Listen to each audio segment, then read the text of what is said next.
안녕하십니까, 이태윤입니다. 야용도 고결사 건가? 아니, 소비 거야. 소비 야용이구나.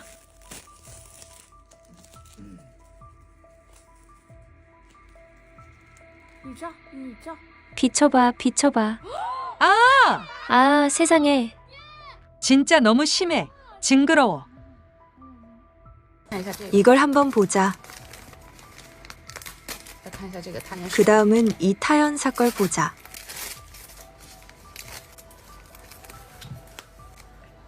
봤어? 노란색. 이게 뭐야? 이게 뭐야? 진짜 깜짝 놀랐다. 11월 초부터 중국의 생리대 제품 품질 문제가 지속적으로 큰 관심 중 하나가 되고 있는 가운데 여러 인터넷 소셜 플랫폼에서 생리대 길이, 생리대 평가가 화제가 되고 있습니다. 소비자 여성이 사용하지 않은 국산 생리대를 조명으로 비추어 보는 영상을 올렸는데 노란색을 띠는 것을 보고 이들은 깜짝 놀랐습니다. 오늘 영상을 많이 봤는데 다들 생리대에 문제가 있다고 하더라고요. 그래서 내 것도 꺼내서 봤어요. 이건 7도 공간 거예요. 봐요. 노랗죠? 겉보기엔 문제가 없는데 안에는 다 노래요. 빨리 해봐. 사람들이 다 폭로했잖아. 너는 평생 써왔잖아. 다들 말하고 있어. 한번 찍어봐. 만약 이게 노랗게 변했으면 문제가 있는 거야. 아이고, 세상에. 너무 늘었다. 이쪽은 덜한데. 봤어?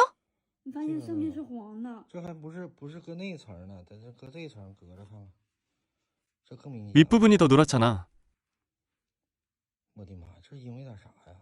내가 일하라 패드를 얼마나 오래 썼는데.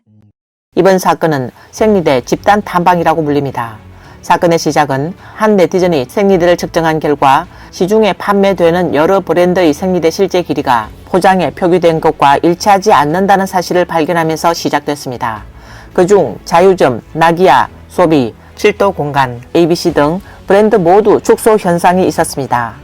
50종의 생리대를 샀어요. 믿을 수 있겠어요? 실제로 측정해보니까 생리대의 길이가 포장에 표기된 것보다 3cm나 차이가 나더라고요. 대부분 실제로 측정된 길이가 포장에 표기된 것보다 짧았어요. 봐보세요. 여러분이 지금 사용 중인 게 있는지. 호서부의 액체는 표기 240mm, 실제 측정 240mm, 면화 길이 220mm, 고결사의 소녀 피부, 표기 길이 240mm, 실제 측정 238mm, 면화 길이 205mm, 자유점 공기형, 표기 길이 240mm, 실제 측정 245mm, 면화 길이 205mm. 특히 ABC 브랜드가 가장 심각했으며 차이가 6cm나 났습니다. 더 놀라운 것은 소비자들의 의문에 ABC 브랜드 고객 서비스의 해명이 매우 불쾌했으며 그들은 기계로 생산된 생리대는 확실히 오차가 있을 수 있다. 만약 받아들일 수 없다면 구매하지 않으면 된다 라고 답변했습니다. 이러한 태도는 소비자들의 분노와 비판을 일으켰고 그들은 품질의 질을 낮추면서 태도까지 불친절하다고 비난했으며 이 브랜드 제품의 불매 운동을 촉구했습니다. 결국 모든 제품은 판매 중지됐고 여러 차례 사과 성명을 발표했습니다. 여론의 공격을 받은 ABC 브랜드 창립자는 대중에게 고개 숙여 사과하며 2025년 3월까지 전 제품을 국가 표준 제로 마이너스 차이를 실현하겠다고 약속했습니다. 이는 또한 현재 업계에서 국가 표준 제로 마이너스 차이를 달성한 생리대 회사가 없다는 것을 의미합니다. 생리대의 실제 길이가 표기된 길이와 많이 차이가 난다는 사실이 폭로되었을 때 나는 즉시 주변의 여성 친구에게 물어봤어요. 그녀는 이전에는 앞 누수, 측면 누수, 뒤 누수, 작은 날개가 말리거나 끝부분이 짧았거나 가랑이 부분이 짧았을 때 첫 번째로 의심한 것은 항상 자신이 제대로 사용하지 않았다고 생각했다고 말했어요. 당국의 규제 강도 아래 생리대가 원가 절감을 위해 품질을 떨어뜨렸다는 건 한 번도 의심하지 않았다고 합니다. 문의에 직면한 일부 브랜드는 자사 제품이 국가 표준을 충족한다고 주장했습니다. 이 표준은 생리대 전체 길이의 편차가 플러스 마이너스 4% 이내가 되도록 허용하고 있습니다.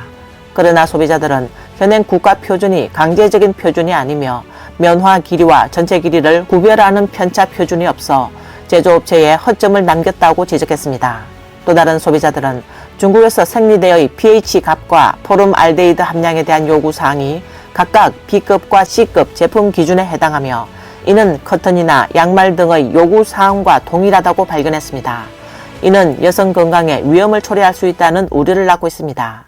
생리대 폭로 사건이 일어나고 거의 모든 브랜드가 전멸했어요. 이 소식을 듣고 정말 너무 충격적이었어요. 진짜 그냥 폐경이 된 기분이에요. 우리가 평소에 사는 이런 티셔츠도 최대한 C급 제품은 피하려고 하는데 지금은 생리대의 기준이 C급이라고 말하는 거예요. C급이 뭐냐고요? 그건 우리가 집에서 사용하는 커튼의 기준과 같다는 뜻이에요. 그러니까 우리는 그 며칠 동안 커튼 위에 앉아 있는 것처럼 되는 거죠? 위와 같은 식으로 계속하면 어떻게 부인병에 걸리지 않겠어요?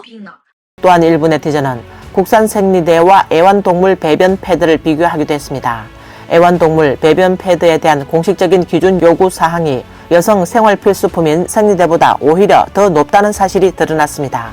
게다가 중국의 생리대는 단순히 원가 절감을 넘어서 네티즌들이 실제로 측정한 결과 생리대가 노란색을 띠는 경우가 많았고, 이는 내부에 위생 기준에 맞지 않는 재료가 사용되었을 가능성을 시사합니다. 최근에 또 다른 네티즌이 생리대 가공 공장의 열악한 내부 환경을 폭로했으며 그 장면은 정말 깜짝 놀랄 정도였습니다. 이렇게 더러운 것을 생리대로 만들다니? 보세요. 바퀴벌레 다리, 담배 필터, 팔이 가려워서 도저히 못 참겠어요. 이런 걸 여자들이 쓰면 무슨 일이 일어날지 상상도 안 되네요. 우리는 한 트럭의 불량 생리대 원료를 손에 넣었어요.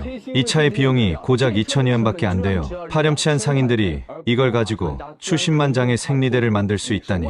이런 문제 있는 생리대를 장기적으로 사용하면 질염이나 골반염 같은 여성 질병에 걸릴 확률이 매우 높다고 합니다.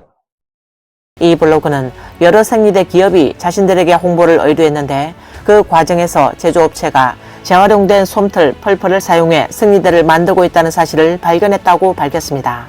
이에 따라 여성들이 피해를 보고 있다고 말했습니다. 이것들은 도대체 뭐로 만든 거예요? 이건 기저귀 안에서 나온 거예요.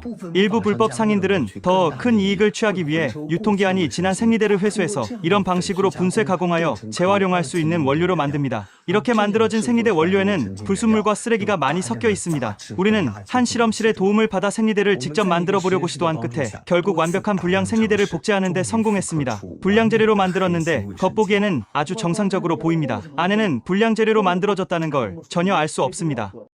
중국 여성 위생용품 시장 규모는 매우 거대합니다. 통계에 따르면 2013년에는 이미 1,000억 위안을 돌파했으며 한 여성이 일생 동안 생리대에 소비하는 금액은 약 3만에서 5만 위안에 달합니다. 이렇게 엄청난 수량이 사용되는 상황에서 만약 잘못된 제품을 사용하면 여성들의 생리위생을 보장할 수 없을 뿐만 아니라 여성들이 다양한 질병에 걸릴 위험이 커지며 건강에 큰 위협을 초래할 수 있습니다. 하지만 이번에 폭로된 중국의 생리대 품질은 거의 모두가 합격이었으며 이는 중국의 품질 관리 시스템에 심각한 문제가 있음을 의미합니다. 당국은 국민 건강에 전혀 관심을 기울이지 않는다는 것입니다. 이 생리대들은 중국의 크고 작은 상점에서 이미 수년간 판매되었는데 왜 오늘에야 전문적인 실험이 이루어졌을까요?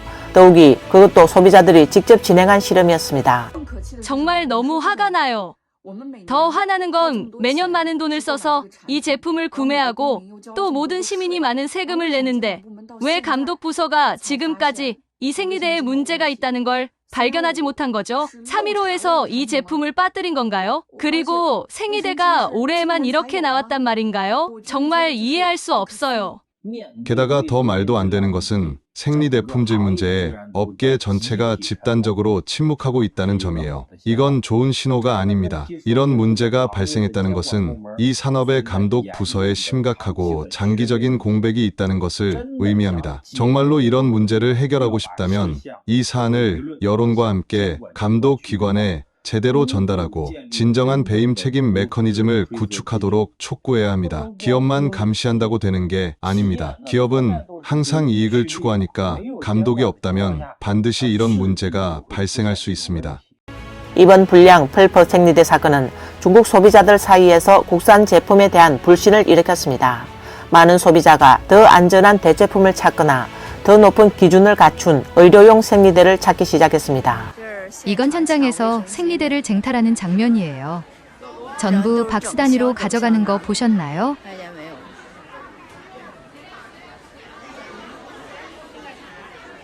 박스 단위로 가져가고 있어요. 정오 12시입니다. 생리대를 사는 사람들 보세요. 소셜미디어에서는 많은 네티즌이 생리대를 사러 홍콩에 가야겠다라거나 대리 구매를 찾아야겠다고 게시글을 올리고 있습니다. 심지어 구매 팁과 비축 경험담도 등장하고 있으며 홍콩 소비자위원회의 생리대 조사 보고서가 대륙 소비자들에게 새로운 안전 신뢰 기준이 되고 있습니다. 사실 중국에서 생산된 생리대는 이미 심각한 위생 문제로 많은 비난을 받아왔습니다. 2021년에는 고결사와 칠도 공간이 각각 벌레알이 발견된 의혹에 휘말려 여론에 큰 논란을 일으켰습니다. 2021년 12월 한 네티즌이 고결사 생리대 뒷면을 자른 후 흡수층에 많은 벌레알로 의심되는 이물질이 발견되었다고 폭로했습니다. 당시 고결사는 성명을 발표하며 생산 작업장이 위생 방충 설계를 갖추고 있어 그 환경에서 벌레와 벌레알이 살아남을 수 없다고 주장했습니다. 그러나 그 후 6개월이 지났지만 고결사는 여전히 검사 결과를 공개하지 않았습니다. 2022년 2월 하북성 랑방의 한 소비자가 구매한 7도 공간 브랜드 생리대에서 내부 흡수층에 벌레알이 발견되었다고 주장했습니다. 해당 소비자는 벌레알이 생리대 내부 흡수층에 있었으며 소비자가 구매한 후 보관 중에 들어갔을 리가 없다고 강조했습니다. 2022년 7월 26일 호남 영주의 한 여성은 자신이 구매한 소비 생리대에서 남은 3팩 중 1팩에 말라 죽은 벌레가 있음을 발견했다고 밝혔습니다. 벌레는 바지에 붙어야 할 쪽에 붙어 있었어요. 만약 벌레알이라면 살아있어야 하고 그렇게 크지 않았을 거예요. 이건 이미 눌려져 마른 채로 붙어 있었던 거죠. 라고 말했습니다. 이렇게 볼 때 생리대의 위생 문제가 2021년부터 발견되기 시작했다고 해도 거의 3년이 지났지만 여전히 문제는 해결되지 않았다는 것입니다. 도대체 누가 우리를 이렇게 힘들게 하는 거죠? 원료표 조작, 식품 안전 신뢰도 붕괴, 그리고 생리대 쪽에서는 여성들을 배신했습니다. 여성이 힘들면 집안일이 어떻게 잘 풀리겠어요? 그래서 성인들조차 자신을 지키기 어려운데 누가 아이를 낳아 함께 고생하길 원하겠어요? 인구 혜택은 사라졌고 국제적인 대격변의 중요한 시점에 동방의 우세가 위태로워진 것은 결국 인재로 인한 것입니다. 정말 생각하면 할수록 두렵습니다. 한 여성으로서 저는 관련 부서에 강력히 호소합니다. 반드시 관리하고 조사해야 합니다. 관련 기관이 광범위한 여성들에게 제대로 된 답을 주기를 바랍니다. 그리고 지금 도대체 어느 브랜드의 제품을 사용할 수 있는지 알고 싶습니다. 사실 최근 한 달 반 동안 중국 내 일상용품들이 도미노처럼 하나씩 무너지고 있습니다. 오리털 재킷 안에 오리털이 없고 세안 타올에는 면이 없으며 생리대는 위생적이지 않습니다. 소비자들은 전방위적으로 공격하고 있으며 상인들은 문을 굳게 닫고 모르는 채 하고 있습니다. 이에 따라 많은 사람이 불만을 표하며 최근 생리대, 샴푸, 그리고 이제는 오리털 재킷 등등 현재 중국에서 과연 제대로 된 상품이 있을까요? 라고 말하고 있습니다. 오늘 뉴스는 여기까지입니다. 시청해 주셔서 감사합니다.